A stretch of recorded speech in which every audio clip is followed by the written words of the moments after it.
Welcome. I hope you're okay. Am I leaving the lights on? Can you? I can turn off the pot lights, but if I can you all see this? Yeah. Okay. Because the pot lights make the room really dark. I think a little too dark, but here we go. Again, my name is Donald Boere. I'm the registrar here at Innis College, and our first session is how to use the calendar. After this, you're going to be divided up into your admission streams for one of the selecting your courses sessions. So we'll divide up, and this session will take about 40 minutes. Feel free to ask questions as we go.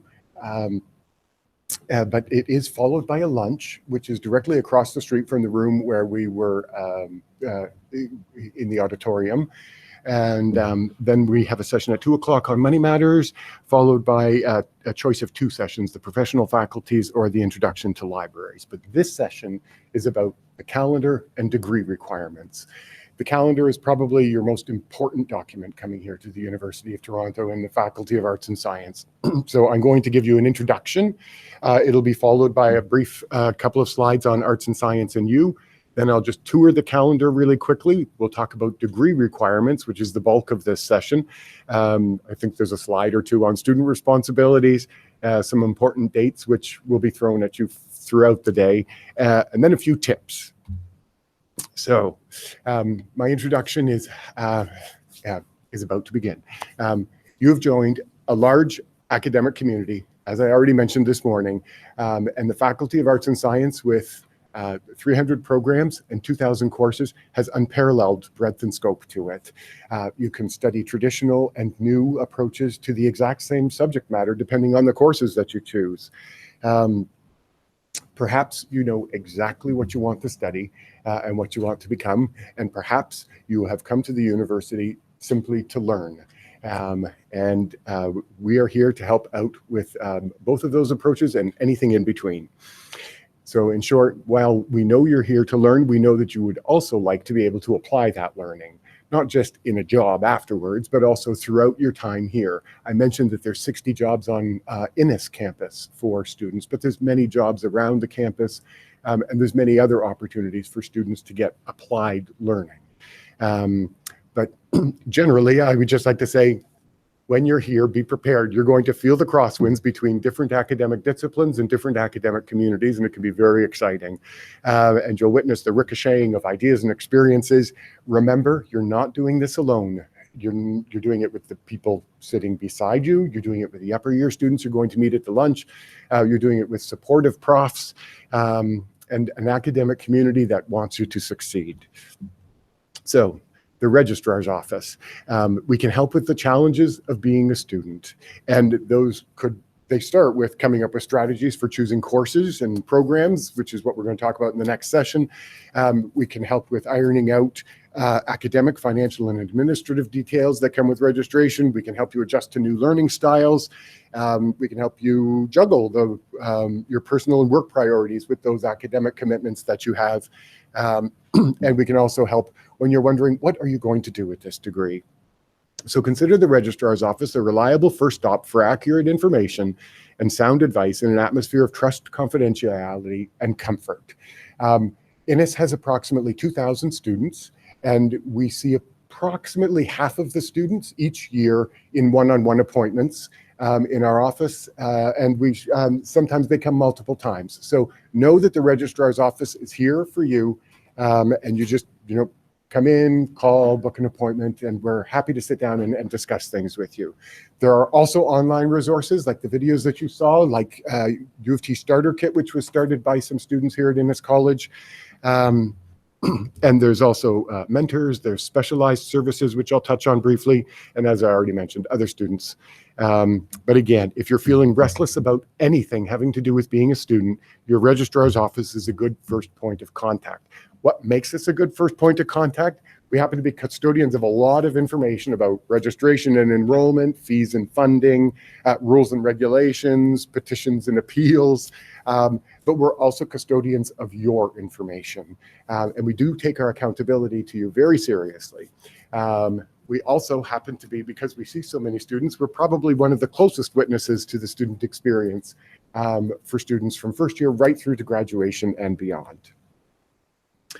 So what we can do is we can help you connect to answers, reflect on options available to you, project solutions, and create opportunities for you to excel.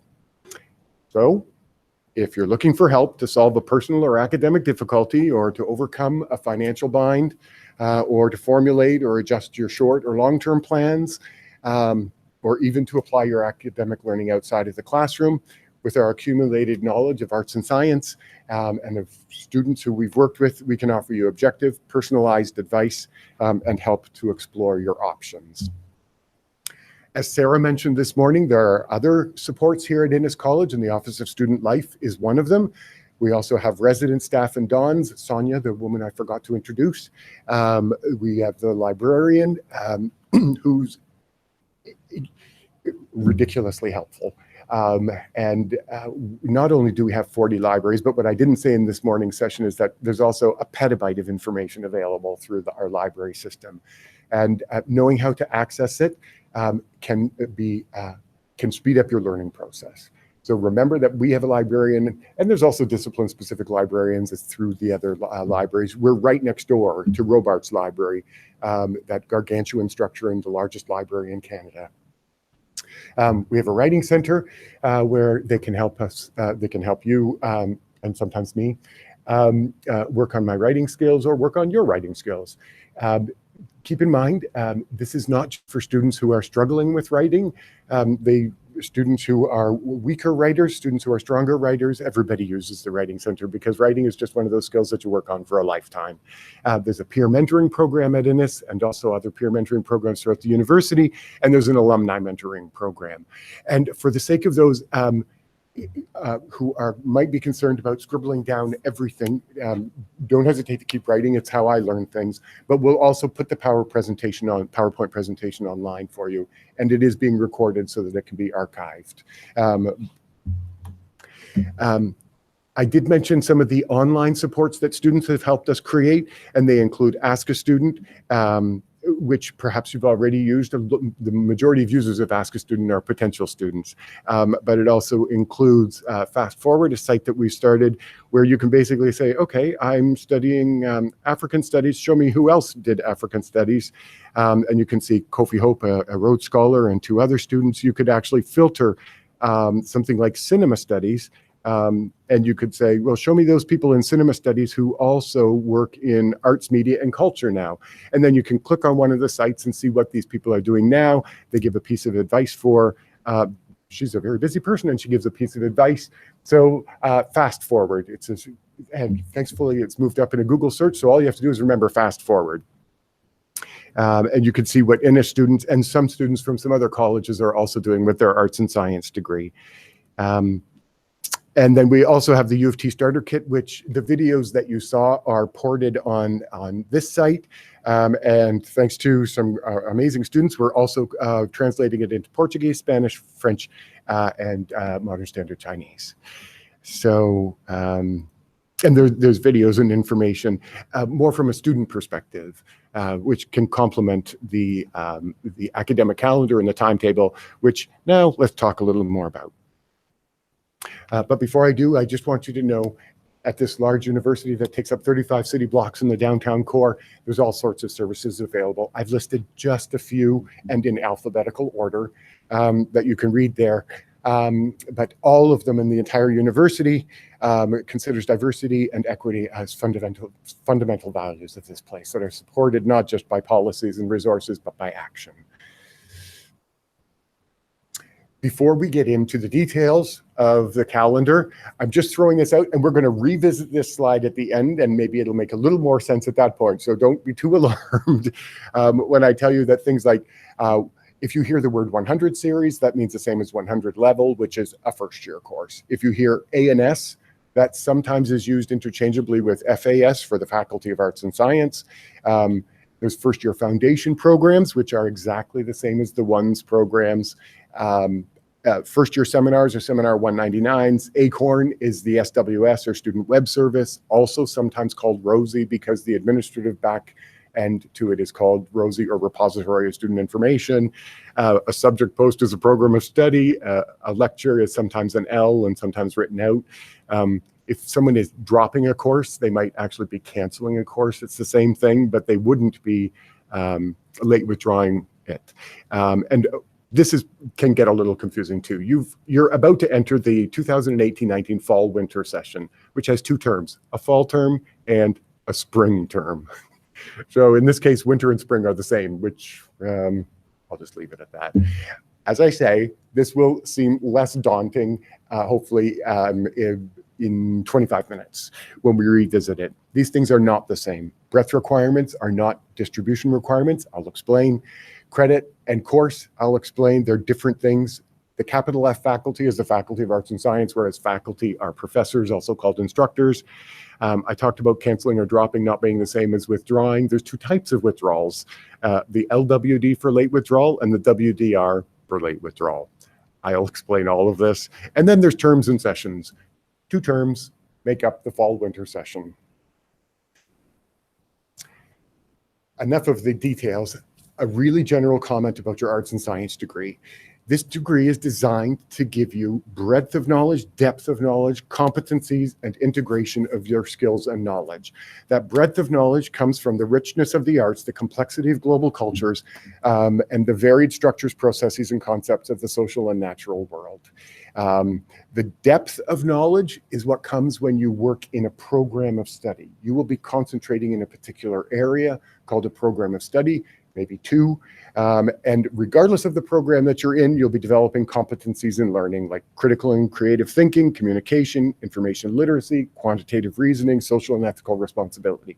And they get integrated as you go along, but also in some very specific ways. By the time you move through your program, you'll do a capstone course in your program of study, which may be an independent study. It might be an internship. You'll experience some opportunity for field courses, laboratories in many courses, studios in some of the arts courses. There's a research opportunity program in second year where students get to work with the prof on that professor's research. You can apply to these programs, the research opportunity program, but it doesn't hurt to know about it now because the application is relatively, it's about halfway through your first year. We have summer research excursions. There's service learning popped into many of our courses, community involvement. There's the Study Elsewhere program, and also the Summer Study Abroad, where you can study anywhere in the world, and hundreds of students do this every summer. We have the Jackman Humanities Institute, where you can be a junior scholar, and we also have something called the Professional Experience Year in a number of programs.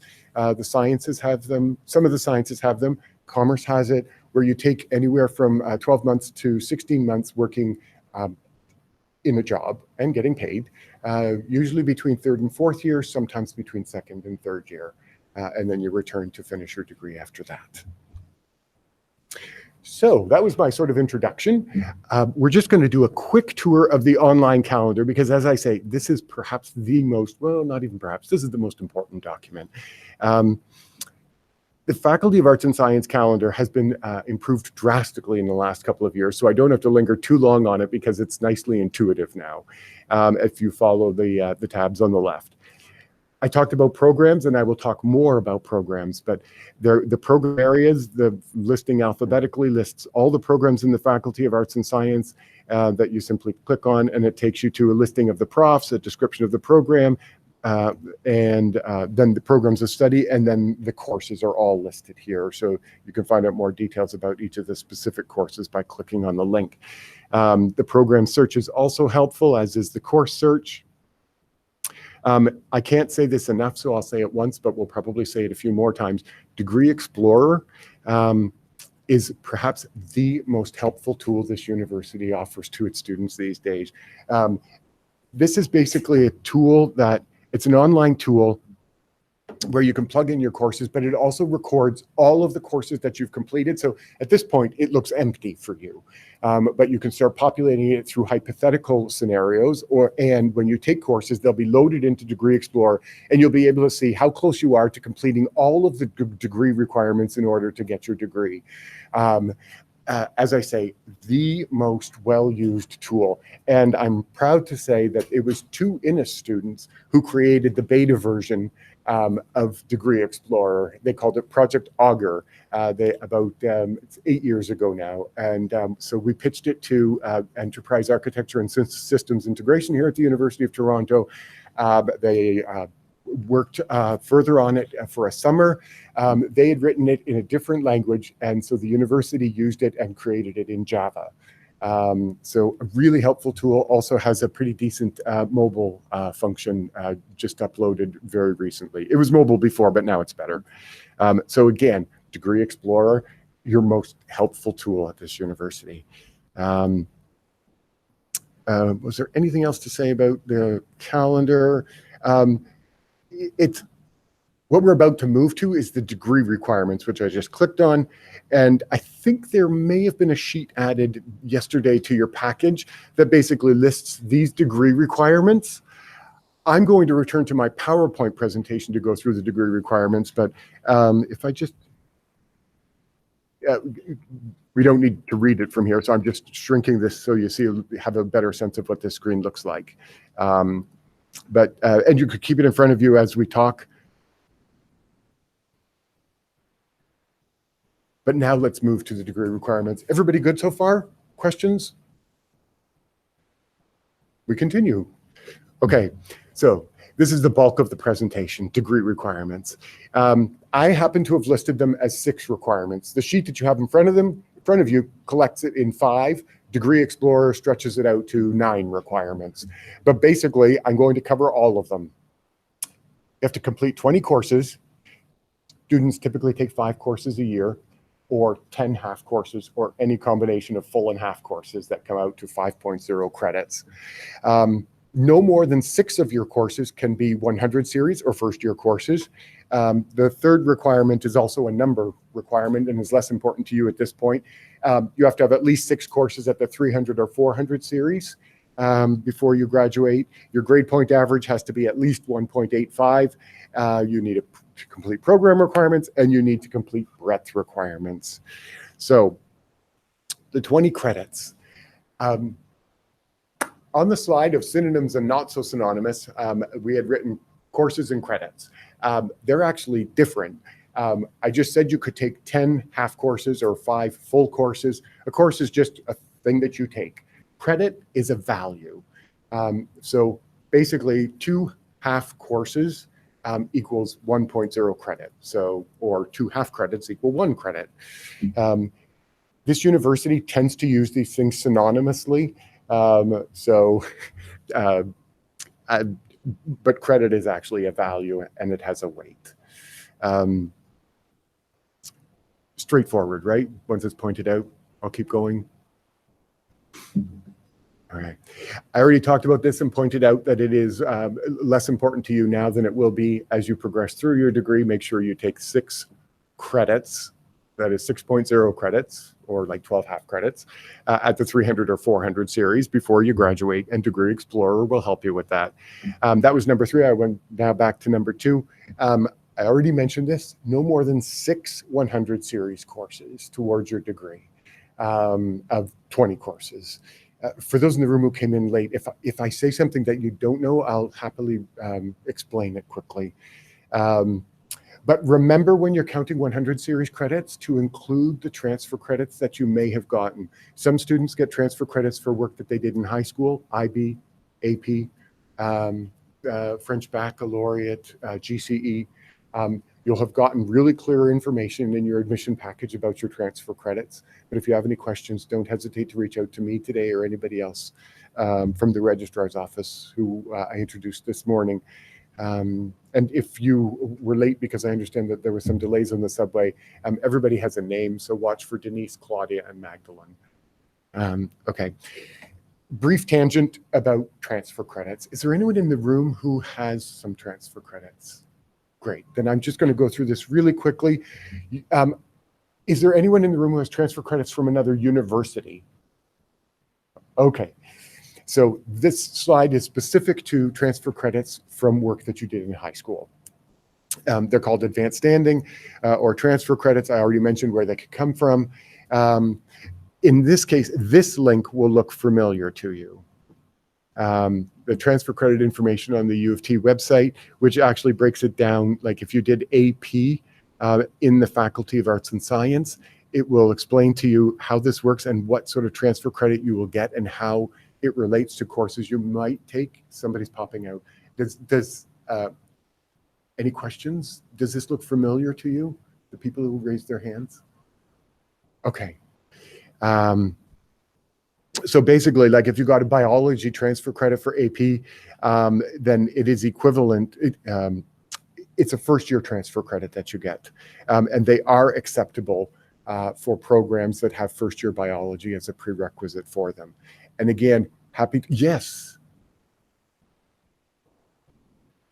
you can use transfer credits for breadth requirements, as long as they're not designated. Yeah, you don't have any. Okay. These transfer credits, you have a right to forfeit them if you decide to take, let's say you have a biology transfer credit, and no, chemistry, and you decide you really want to take the first year chemistry course anyway because you want the lab experience. Then you would forfeit the transfer credit that you got for chemistry, and then if it's forfeited, it's taken off your record. So then it wouldn't count. But anything that's on your record, including transfer credits, definitely count as breadth requirements. And your transfer credit assessment told you what the breadth requirement category is. Do you remember that? It does tell you. Yes.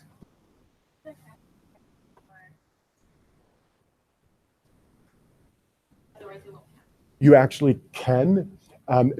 These transfer credits from high school are not, strictly speaking, exclusions to any courses. Could you give me an example? Okay. Oh, good one. You can always check with economics, but you got a transfer credit for echo for both? Okay, so that means your grade was also high enough that you could use it. You can definitely take them here, and then you can actually leave the other ones on your transcript. And taking them here is probably a very good idea. The one thing you have to watch for is the maximum of 6 100 series courses. So if you're going to take 5 100 series courses and you have just the one transfer credit, you'll be at 6, so you're fine. Do you have 2 transfer credits? Yeah, the economics. Good. So we're good. Any other questions? Yes. That's right.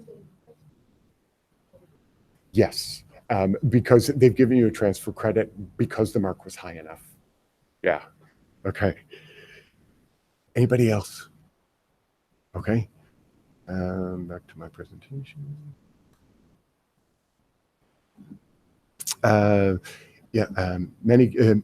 Many can be used towards breadth requirements. I say many for a reason that you're going to see in a minute. Some cases they can be used to fulfill program requirements. This is on this slide.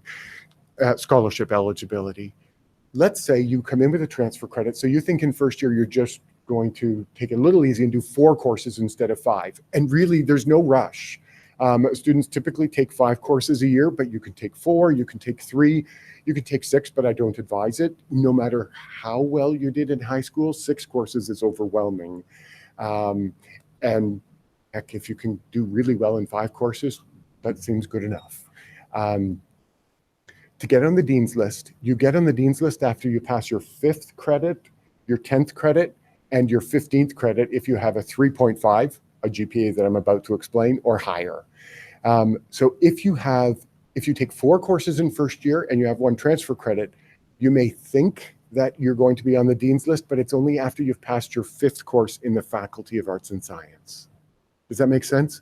It works the same way with some scholarships.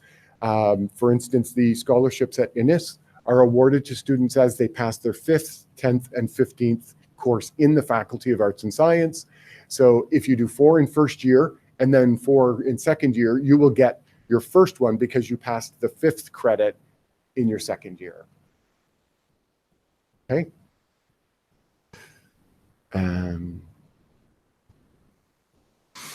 Because there's no one who has raised their hand having transfer credit from another post-secondary institution, I'm going to skip over this slide, and anybody who's watching the video can just pause and read it because it's pretty self-explanatory, and the link won't work on the archived YouTube page, but we will upload these as a PowerPoint as well, unless someone who came late has a transfer credit from another university.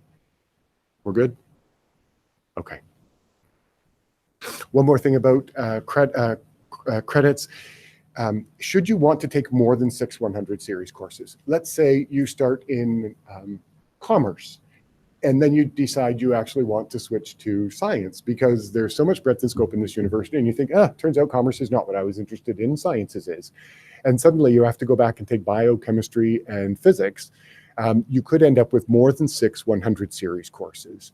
You need them to get into the science programs, but you'll have exceeded 6 courses. So anything after 6 would be designated extra.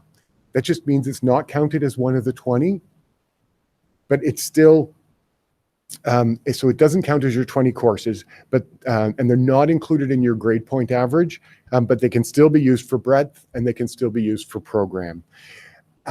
There's a lot of minutia here, so I'm going to keep going.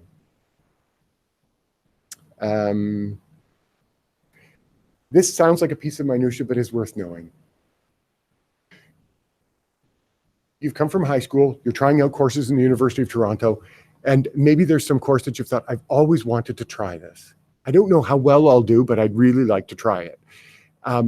You can try it, and if it doesn't turn out that you do as well in it as, say, you had hoped, or as well as your other courses, and you think, but I'd really like a scholarship, you can designate that course credit, no credit, which means that basically it stays on your transcript, but if your grade isn't what you were hoping for, it can be replaced with the designation CR, okay?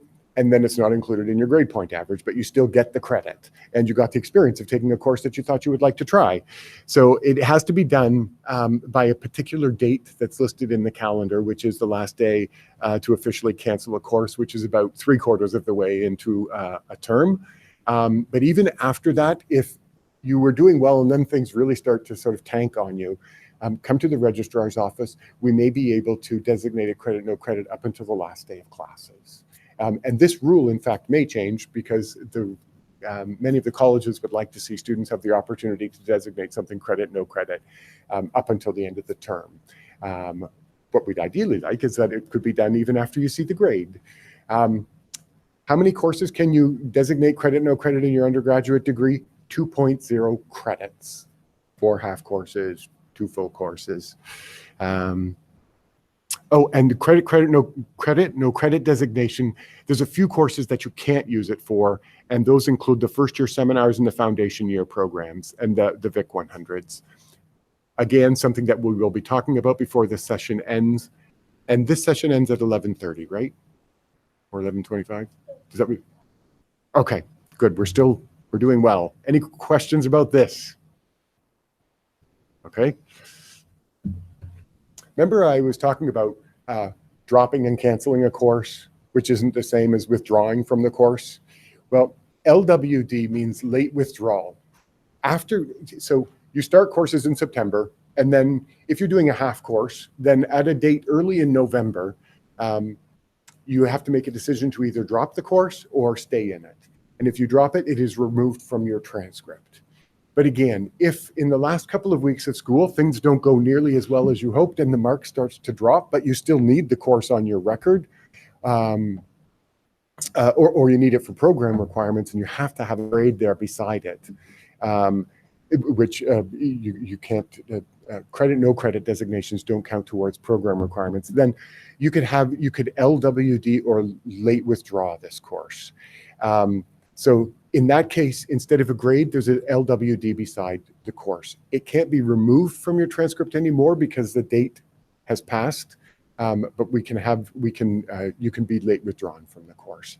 And again, sometimes this happens if students run into unexpected difficulties, and students do face challenges. You're not just studying, you're also still living your life, and that can come with some personal challenges, some family issues. Hopefully not work issues where you have to work so much to pay for your education, because there's things like OSAP, and there's also bursaries that the college can help students with if they're having financial difficulties. But sometimes things just go a little bit off the rails. That's when you come in and talk to the registrar's office and see what your options are. I mean, I'm throwing extra and credit, no credit, and LWD at you, in part so that you know that there are these options exist. You don't have to remember all the details, but also know that you can come in and talk to us in the office. Okay. Yes. A half course, that would be 0.5 credits.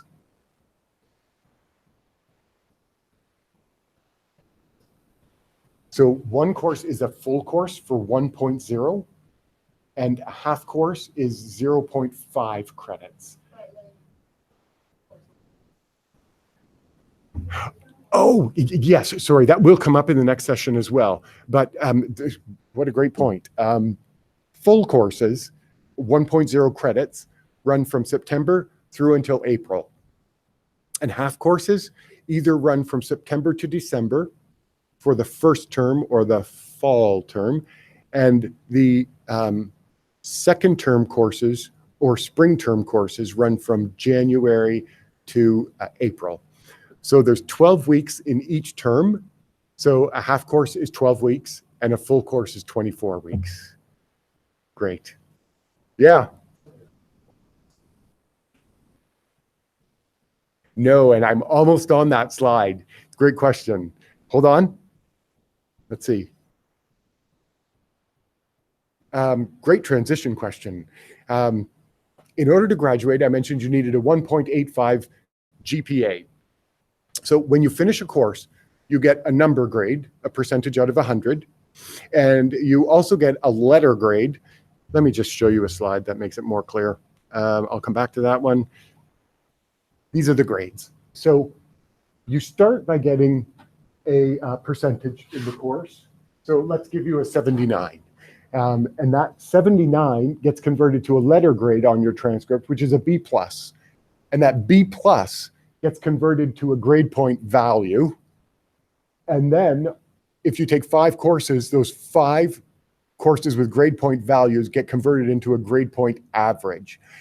And a half course has half the weight of a full course.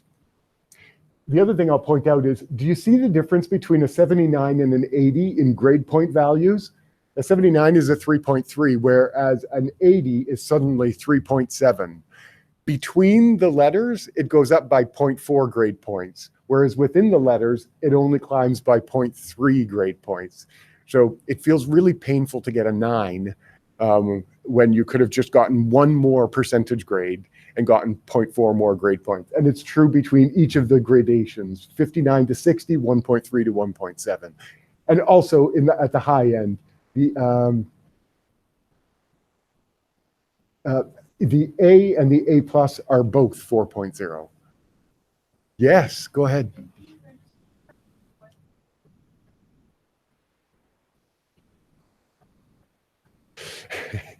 Did everybody hear that? If you register in a full course, can you cut it in half if it's not going so well?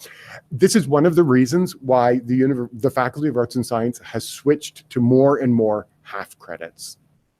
Because if you're in a full course, typically, no, you can't step down. I'm going to explain in math, if you're in Math 137 and things aren't going well for you at the end of the first half of the year, then what you can do is math allows you to switch out of Math 137, drop it, and take the first half of the course in the second half of the year. So you take it over again.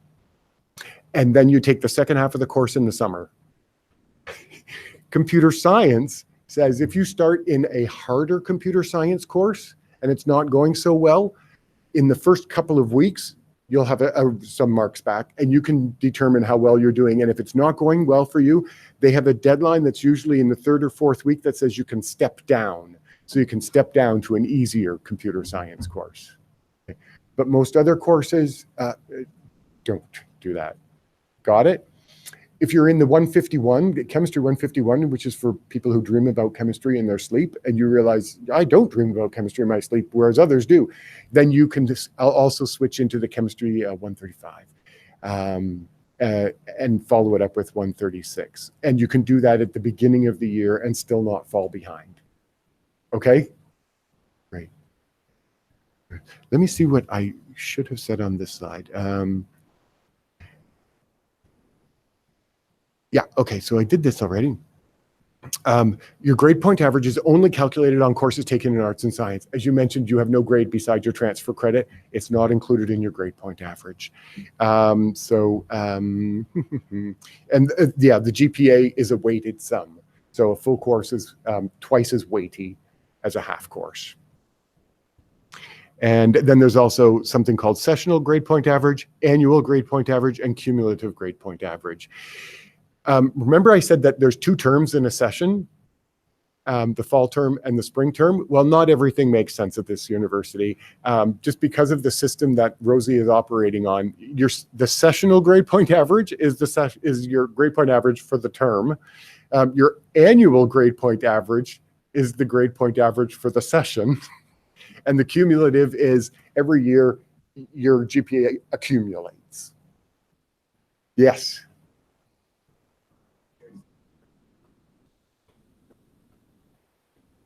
Definitely. Even if you took a 100 series course in your 4th year, it's weighted. If it's a half course, it's 0.5, and that weight adheres. Great. Oh, yes.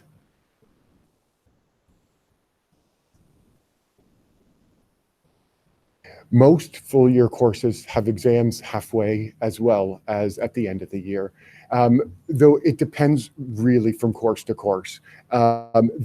Often they'll use the exam period to run a test for full year courses at the halfway mark, but sometimes they set it up with like 3 tests through the year, or 2 just before the sort of holiday break and then after.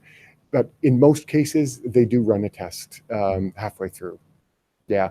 Also, all courses are supposed to have a variety of marking schemes, so it can't just be a course that's just made up just of tests. So it should have a test that's multiple choice and a test that is longer answer and a writing assignment.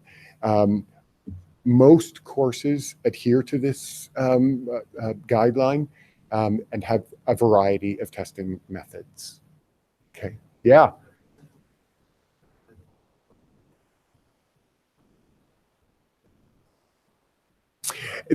Sometimes yes and sometimes no. Can you give me, just out of curiosity, what area are you going to study in? Okay, I'm going to use math as an example then.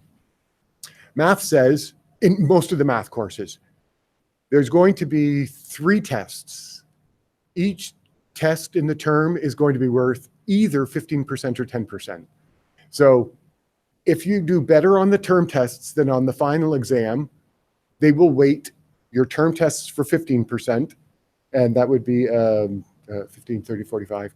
So your final exam will be 55. If you do worse on the term tests, but you learn through the year and you get better, then, and you do better on your final, they'll count the 3 term tests for 10 each, 30, which means the final exam will be worth 70. So not everybody is that accommodating, but some will be. And also, if like you have a drastically different performance in your first term and your second term, sometimes profs will just automatically say, look, he's learned. I don't want to penalize him. And you can also approach your profs and say, I had a really bad first test. Yeah. Also, if you happen to miss a test, let's say you missed an exam, that's when you come to the registrar's office and say, I missed an exam and here's my doctor's note. And we can petition to the Faculty of Arts and Science for permission for you to write the final exam over. If it happens with a term test, you should have a medical document. If it's a personal circumstance, then sometimes the registrar's office can write a letter or someone else can confirm it. And some profs just say, I understand, these things happen. And so there's always a few students who miss a test. There's usually a makeup test within 7 working days of the actual term test. Final exams, you have to wait until the next exam period. So that's a drag. Got it? All right. And we're pretty clear on the GPA and how that works. A 1.85 is not a specific grade. 1.85, like there's not a particular percentage that corresponds to 1.85 because 1.85 is a cumulative grade point average. So, it falls somewhere between 62 and a 63, which makes, no sense unless you understand how the grade point average works and reading from the screen from left to right. But it's not overly alarming to anyone, is it? Good. We'll keep going because now I see. And to graduate with high distinction, you get a 3.2 or higher, and distinction is 3.2 and graduating with high distinction is 3.5. And degree requirements, we could pretty much skip this and you could pause it on the video if you wanted to watch it again, but to be in good standing, you need a 1.5. Ideally, everyone in the room will do well. I'll tell you now, the easiest way to do well is to prepare before you go to class. If there's something to read before class, read it before class. It'll make the lecture way more interesting and valuable to you. The students who I've seen fall behind are the ones who don't read before going to class. And so they always feel like they're scrambling to keep up. So if you start feeling like you're slipping behind, and be careful with the math, for instance, the first couple of weeks are a piece of cake and you think, I did this in high school, but math is cumulative and it just gets harder and harder. So don't think, I don't have to go to class for math and I can just write these tests. Be careful, but try and stay in front of the class if you can. Okay.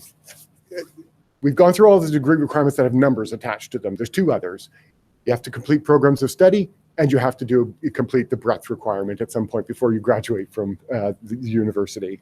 So towards the end of your first year, assuming you're all going to take at least 4 courses, then once you've completed 4.0, I said courses, I meant credits.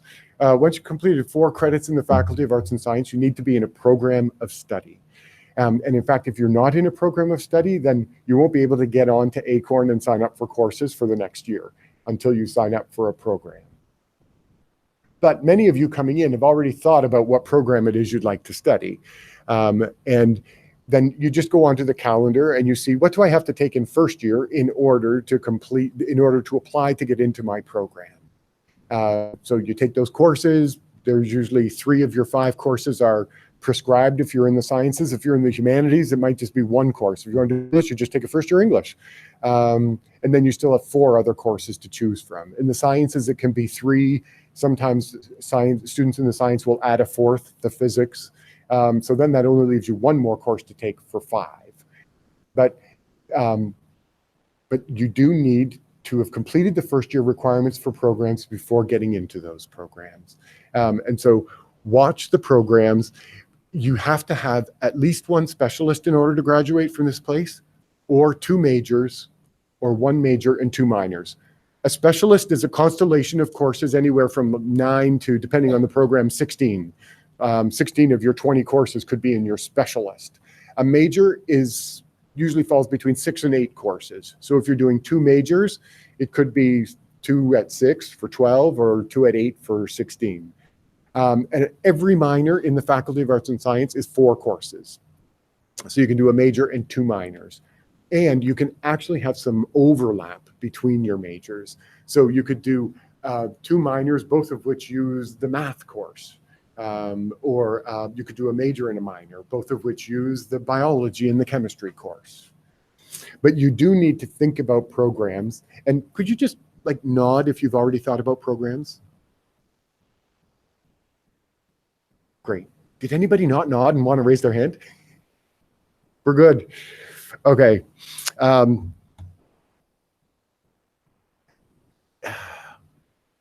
This slide is kind of unnecessary here. It's just after your first year, you'll be. I'm going to skip this slide because it's really sort of out of place here. Every program, when you look at it in the calendar, it will say this is a science program, or this is an arts program, or this is a commerce program. So if you do a major in chemistry and a major in history, then one of your majors is science and one of them is arts. Then the question is, do you get a honors Bachelor of Science degree or an honors Bachelor of Arts degree? And the answer is you get to choose. Same if you do a major and 2 minors. If you would like your degree to be an honors Bachelor of Science, either the major or both of the minors have to be in the sciences. But the main point on this slide is the majority of students do 2 majors these days. And if one's in the arts and one's in the science, you get to choose what your degree is. And you could probably guess what most people choose to call their degree. Yes. So these are the minimum requirements. You actually can do more than the minimum. So you can do a specialist in a major. Yeah, and very rarely, but sometimes students manage to work out 2 specialists if there's some overlap. Okay. But you can't do more than 2 minors.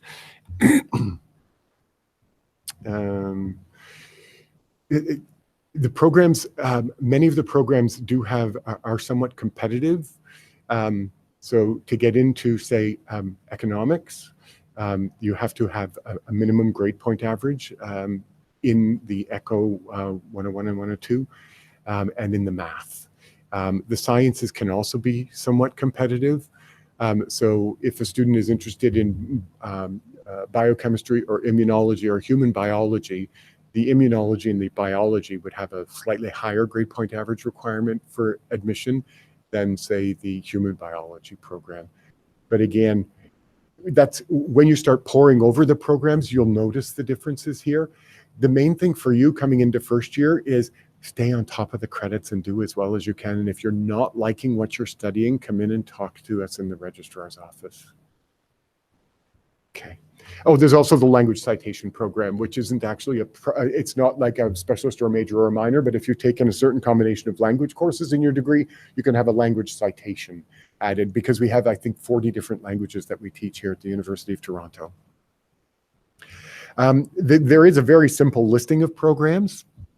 No links, but they're all listed there. So if you just wanted to see all the programs in the Faculty of Arts and Science, you can click on that link.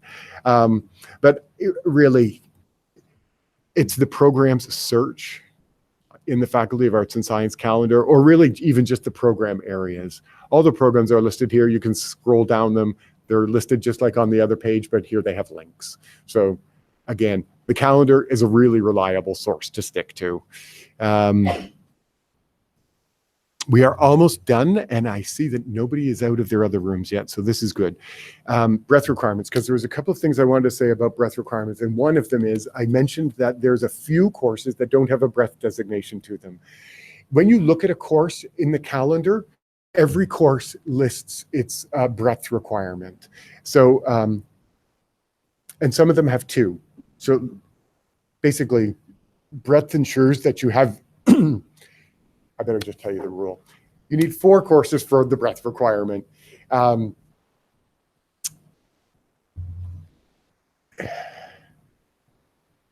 There's the 5 categories on this page that I won't repeat out loud, but you see them.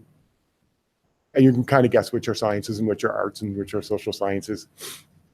Before you graduate, you have to have 1.0 credits from 4 of these categories, or 1.0 credits from 3 of these categories, and 0.5 credits from the remaining 2 categories.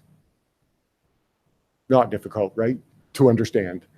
It may be difficult if you're a humanities student to pick up the more science-y course, but then keep in mind there are sometimes 199 courses which have a science background, science-y approach to them, and there are also a few courses that are science courses that are designed for humanities and social science students to get through. Yes.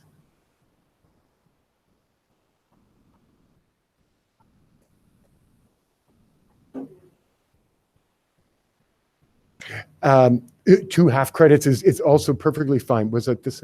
Yes. So the 1 credit can be 2 half credits. Yeah. You've got it. Yeah. But keep in mind that, what happened to my slide with, it's like I deleted it. Anthro is a full course. Anthro 100. The distribution requirement, ignore it. That's for students who were here 5 years ago. So it doesn't apply to you. breadth requirements, the anthro, half of it is the living things in their environment, number 4, and half of it is a breadth in number 5. So you get 2 half courses if you take anthro. Does that make sense? And for there's a few I said, because you asked, does everything count for breadth? There's a few courses. English 100 is one of them. This is a skills-based course, and it actually has no breadth requirement. The distribution requirement, again, that was for students who were here before. There's no breadth requirement attached to the English, just as there's none attached to MGT or INI 103. Question about breadth? Okay. Oh, and most importantly, please don't feel you need to complete these in your first year. It's just not necessary. You need to complete them by the time you complete your degree. And if, say, you're a humanities student who's avoiding that science course, don't feel you need to get it out of the way in first year, because you'll learn skills when you're studying in courses that will help you do other courses later, and you can always save the science breadth requirement for later. Finally, there's the reading the course description. I am just going to do this really quickly, though this will come up again in the next session. But basically, every course has the number of hours. Do you see this? I said there was 12 hours in a term for a half course. And this is a half course. See the H, that means half. The 1 means it's offered on the St. George campus downtown, as opposed to UTM or UTSC. So this is 36 lecture hours. So 12 goes into 36 3 times. So there's basically 3 hours of lecture a week for this course. There's 12 tutorials. So every week for 12 weeks for the term, there's a tutorial. And there's also 18 practicals. These are the labs. And actually there's probably 18 divided by 3 is 6. Each of the practicals, the labs is 3 hours. So there's probably 6 labs in this course every other week. Got it? There's a description, and then there's prerequisites. You can't take this chemistry course without the high school chemistry or the equivalent. If you're taking the chemistry, you have to take math, either math 135, the slash means or 137, or math 157. Actually, they say it's recommended, but may be required prerequisite. And then exclusions. If you're taking chemistry 136, you can't take 138 or 151. The distribution requirement, don't worry about it. And the breadth requirement, as you see, is listed right there as a number 5. Okay, back to the presentation. That's pretty much it. I already told you about Degree Explorer. Degree Explorer, it's amazing. So hopefully these synonyms mean more to you now. I took longer than I expected. I'm so sorry. Student responsibilities, we're here to help you.